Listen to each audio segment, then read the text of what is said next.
Welcome to Weir's Dojang, another Tuesday training tip. I'm Instructor Weir, and today we're going to talk about taking a person from their back and getting them onto their belly.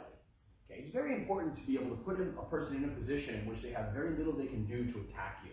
And on their belly, when they're flat on the ground, it's a much easier way to control a person and safer way to control a person than when they're on their back. When they're on their back, they can turtle, they can move around. It's a lot harder to make sure that they are locked to the ground.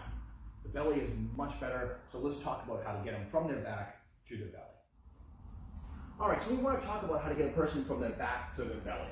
There's quite a few different ways of doing it, and we're going to break down a few of them right now. Okay, so the first thing we want to do when we're dealing with taking a person from their back to their belly is utilize momentum. So in this case, we're going to use a wrist out turn, and as soon as he hits the ground, I'm going to do a quick little shake of his arm, which is actually going to get him to spin. Let's take a look at it. Okay, so wrist out turn here. Okay, we're going to do that again from the other angle. Wrist out turn here. Okay, that little manipulation of the arm gets him to roll over. What's actually happening there is as he hits the ground, I'm lifting, turning, and pulling. Okay, and that's going to give him, using that momentum is going to get him to go to his belly. Once he's on his belly, much easier to lock, much more controlled situation, okay, than when he's on his back. So let's talk about a couple other ways. Mike, go ahead and get back down. He's down, and now we can't use momentum. Okay, so he's already flat on the ground. So let's talk about how we can use the elbow to roll him over to his belly. First thing we always want to do is make sure that we are pulling up. We want to make sure that he's coming off the ground right here.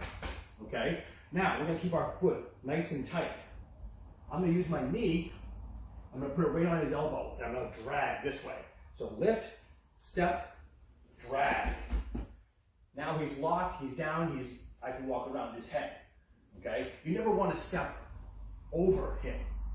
Okay? Because if something happens, he can come up, you could trip, you could fall. There's so many things that could go wrong when you're stepping over a person. You want to make sure that you're going around them. Using that same principle of the elbow, we can actually just use our hand and push. Okay? Arm is locked, allows me to manipulate it. Drive his shoulder to the floor, and that puts him right to the ground. Using the wrist as leverage as well. So again, rolling him over, push on the elbow, push down the hand, and flip him over. One last one with the elbow is the fingers. Same principle. We're going to be able to take him, lock out that elbow, get a hyperextension of the elbow, and that's going to cause him to roll. If the elbow bends, you're not going to be able to do it. So how do we do it when the elbow bends? One of the ways is through a bone stand.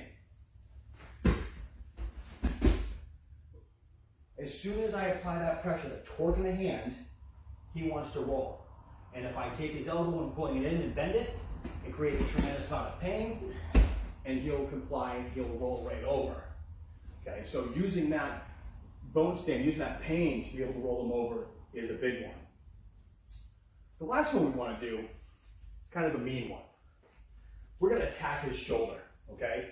We're going to attack right into the joint, and I'm going to do it with my heel. So he just hit the ground. He's stubborn. For whatever reason, I can't get the elbow to lock. I can't get that lift up.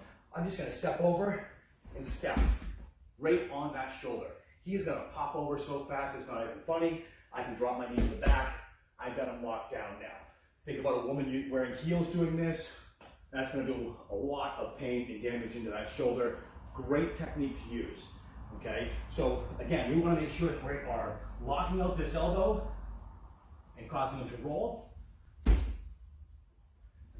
Once we have him locked, we want to make sure that we're walking around the head. Great, so as you can see, there's several different ways that we can get a person to go from their back to their belly. Again, when they're on their back, they have a lot of other things that they can do. When they're on their belly, I like to refer to it as they have to do something before they do something. When a person's on their belly, they typically have to move to be able to move their body. Okay, so we want to make sure that we're getting them onto their belly, controlling them onto the belly. Use that elbow hyperextension, use some pain in the fingers, the bone stand, and stepping on that shoulder is a nasty one, but works great. train hard, be good to each other, and Hapkido.